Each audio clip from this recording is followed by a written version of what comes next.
لبنان کا سب سے مالدار آدمی ایمل البستانی تھا۔ اس نے اپنے لیے ایک خوبصورت علاقے میں جو کہ بیروت کے ساحل پر تھا قبر بنوائی کہ مرنے کے بعد مجھے اس قبر میں دفن کیا جائے۔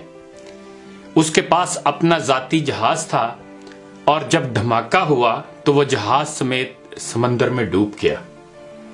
لاکھوں ڈالر خرچ کرنے کے بعد اس کے جہاز کا پتہ تو چل گیا لیکن لاش نہیں ملی جسے اس قبر میں دفن کیا جائے جو اس نے اپنے لیے بنوائی تھی۔ برطانیہ کا ایک بہت زیادہ مالدار آدمی ایک یہودی روت تشلر تھا۔ وہ اتنا دولت مند تھا کہ کبھی کبھی حکومت اس سے قرض لیتی تھی۔ اس نے اپنے عظیم الشان محل میں ایک کمرہ اپنی دولت رکھنے کے لیے مختص کیا تھا جو کہ ہر وقت سیم و زر سے بھرا رہتا تھا۔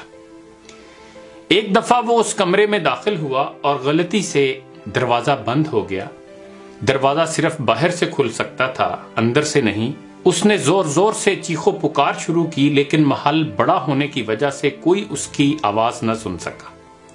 اس کی عادت تھی کہ وہ کبھی کبھی بغیر کسی کو بتائے کئی ہفتے گھر سے غائب رہتا تھا۔ جب وہ کسی کو نظر نہ آیا تو گھر والوں نے سوچا کہ حسب عادت کہیں چلا گیا ہوگا۔ وہ برابر چیختا رہا یہاں تک کہ اسے سخت بھوک اور پیاس لگی۔ اس نے اپنی انگلی کو زخمی کیا اور کمرے کی دیوار پر لکھا، دنیا کا سب سے مالدار آدمی بھوک اور پیاس سے مر رہا ہے۔ اس کی لاش کئی ہفتے بعد دریافت ہوئی۔ یہ پیغام ہے ان لوگوں کے لیے جو سمجھتے ہیں کہ مال و دولت ہی ہر مشکل کا حل ہے اور دنیا کی ہر ضرورت اس سے پوری کی جا سکتی ہے۔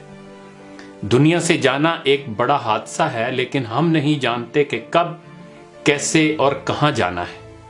انسان سفر پر جاتا ہے اور پھر واپس آتا ہے، گھر سے باہر جاتا ہے اور پھر لوٹ آتا ہے، لیکن جب دم نکل جائے تو پھر کوئی لوٹ نہیں سکتا۔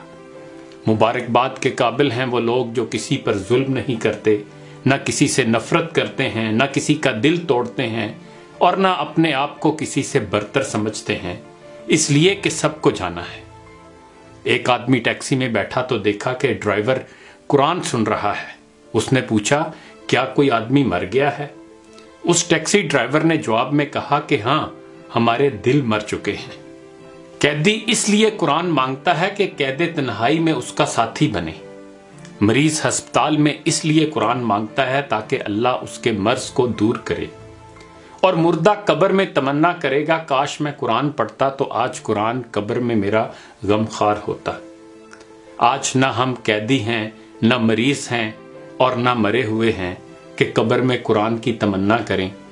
قرآن آج ہمارے ہاتھوں میں ہے، آنکھوں کے سامنے ہے، تو کیا ہمیں اس بات کا انتظار ہے کہ ہم ان مصیبتوں میں سے کسی ایک مصیبت میں گرفتار ہو جائیں اور پھر قرآن کو طلب کریں؟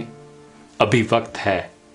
آئیے دعا کریں کہ اے اللہ قرآن کو ہمارے دلوں کی بہار، ہمارے سینوں کا نور، ہمارے ایوب کا پردہ پوش، ہمارے نفوس کا مددگار، ہماری قبر کا ساتھی اور روز محشر میں ہمارا سفارشی بنا دیجئے۔ اے اللہ ہمیں قرآن کے حقوق ادا کرنے کی توفیق عطا فرما دیجئے۔ اقبال نے بھی ہمیں جھنجھوڑنے کی کوشش کی تھی، زمیں کیا آسماں بھی تیری کجبینی پہ روتا ہے، غضب ہے سطر قرآن کو چلیپا کر دیا تو نے، صبح سے گر کیا توحید کا دعویٰ تو کیا حاصل، بنایا ہے بت پندار کو اپنا خدا تو نے۔